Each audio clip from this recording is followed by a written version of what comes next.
When an old man in rickety clothes keeps showing up at an expensive car dealership, Benny gets the task of his superior to go and kick him out. He obliges, but with a heavy heart. Benny never expected to see that old man again after that, but soon after that, he showed up there again. And he is not alone this time. And now he actually introduces himself to Benny, revealing who he really is. Benny still felt horrible that he had to send the old man away. He had not been able to stop thinking about it ever since. He expected never to see or hear from the old man again, but this would turn out to be a very wrong assumption. Out of nowhere, a couple of cars pulled up in front of the dealership. The old man came out, and he was not alone this time. They all walked into the store and headed straight for Benny the moment they saw him. Now that Benny had face-to-face with the old man once again, he finally introduced himself to him. Benny could not believe what he was hearing. He had no idea. But who was this old man? Why did Benny kick him out of the car dealership? And who are all these people the old man brought with him this time? Before we continue, make sure to subscribe, hit the like button, and click the notification bell for more amazing stories. Benny had been observing the same situation for a couple of days in a row now. Should he involve himself, or would it be better to do nothing at all? Benny was wondering what he should do if this would continue for much longer, as it caused a lot of distraction. Why this old man kept showing up here was a complete mystery. For the last 5 years, Benny worked at a car dealership for luxurious vehicles. He had been doing his very best and knew all the ins and outs of the business. An important aspect of the job is to show the high class of the dealership in every way. In this sense, the presence of the seemingly low-class old man was definitely counterproductive. It started about a week ago. Benny spotted an old man through the windows between the cars in front of the revolving doors. It was almost like the guy was drooling over the cars.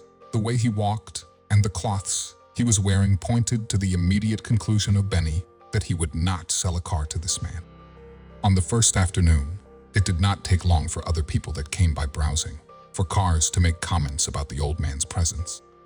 Benny, though, lightly of it, thinking it would be a one-time thing. Maybe it did bother him a little. And then again, the old man was only outside. What harm could it do? The days went by, and the man kept showing up again. His visits were longer now, and closer he dared to come. On the afternoon of the third day, the senior passed through the doors to look at the cars more up close. Benny had tried multiple times to politely offer if there was anything he could help him with. Apparently, the old man was just browsing. The closer this stranger came, the more Benny noticed how old he actually was. This person could barely walk straight. He had to be over 90 years old. Would he still be allowed to drive at this age? Benny thought about approaching the man to ask this, and also to maybe find out more about him. On the other hand, it would be better to leave the man alone, Benny thought. After all, he did not do anything wrong, and Benny started to feel sorry for him. Not once did the man accept the offer of the complimentary coffee or water he could have at this place. He was just there, slowly browsing the cars, day in and day out. The customers that complained about the presence of the man were more the exception than the rule. And without exception, they were the snobby kind of customers that did so, the stuck-up people that Benny had to deal with on a daily basis. He did not enjoy this, and therefore he did not feel the need to please them. However, not everyone agreed with Benny on this matter. The dealership for expensive cars had an owner that apparently had better things to do than run this store, as he only visited the place about once every 2 weeks. When the old man had visited for 5 days straight, it was the boss day to check upon his store. It only took him minutes to notice the old man that was discreetly browsing in the back of the shopping area. As bosses do, he did not approach the senior directly. Instead, he went straight to Benny to ask what this was all about.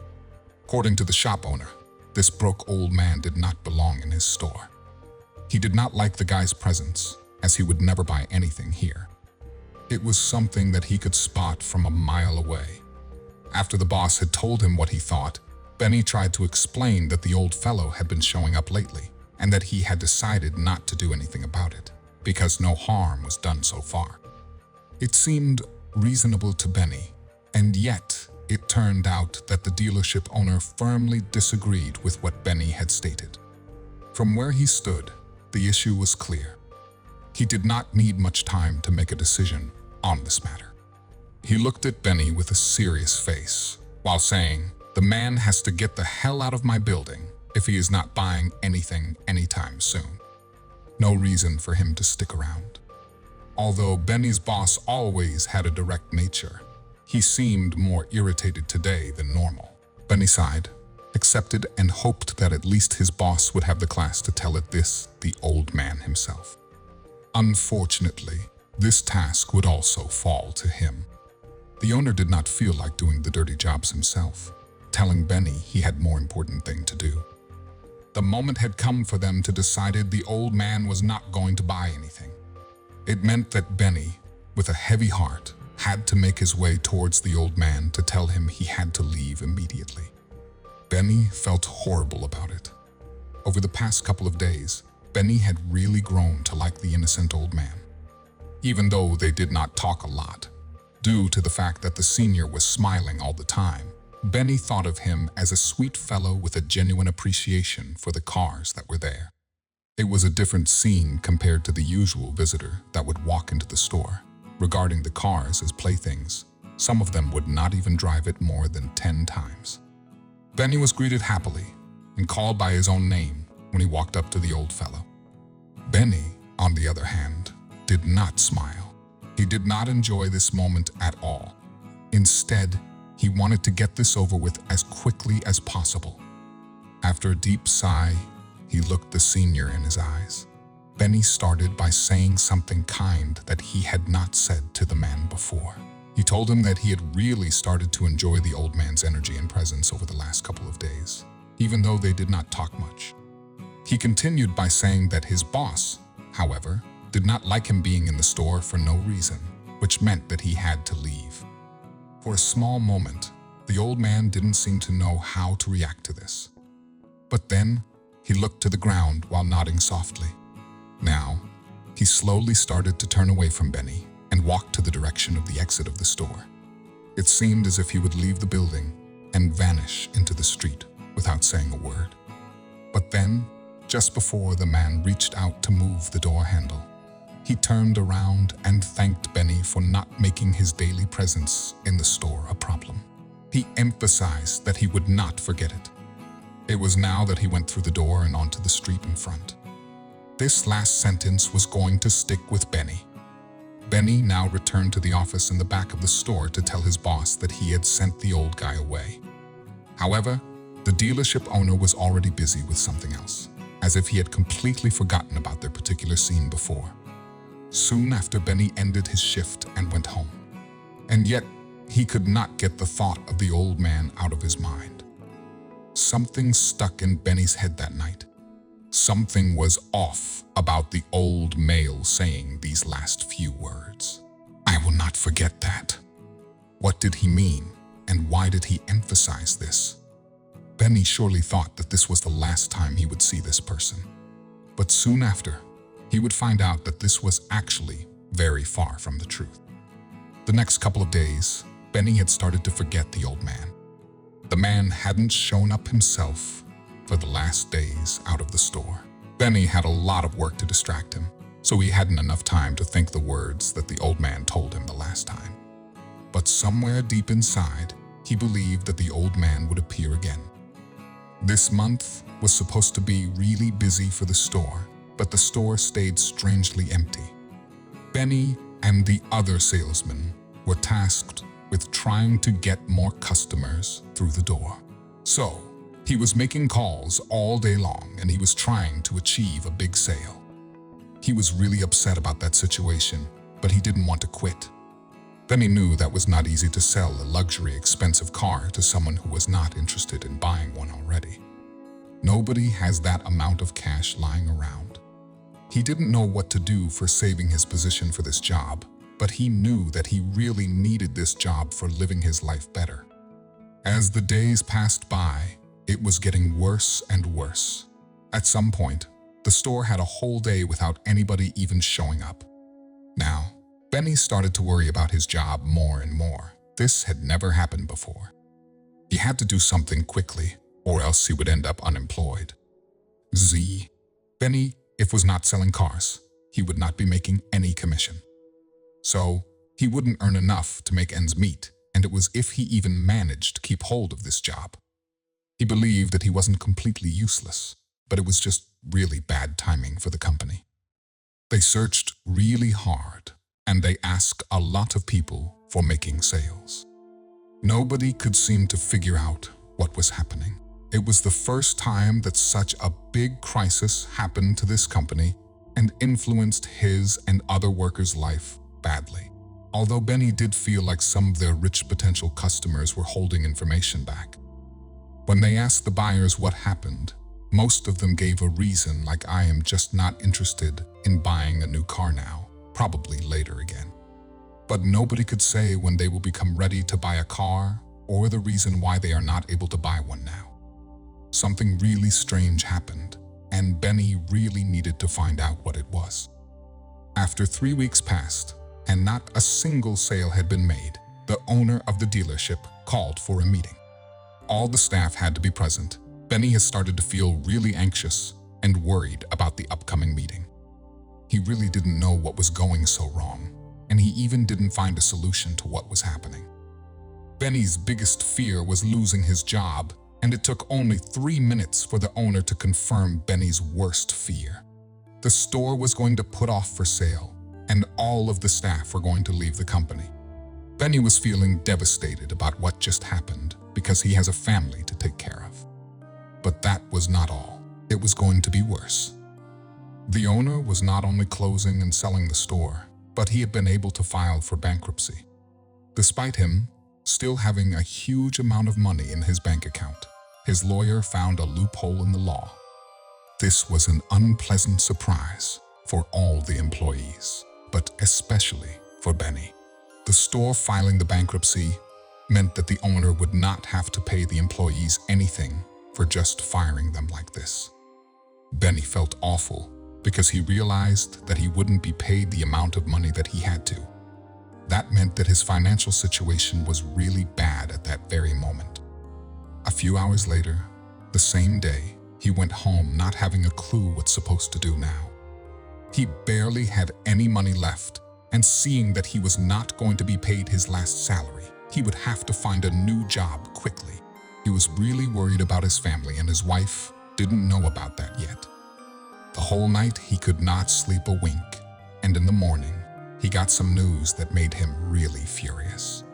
It seemed like the rich just seemed to keep getting richer. He was feeling that what happened was a grave injustice.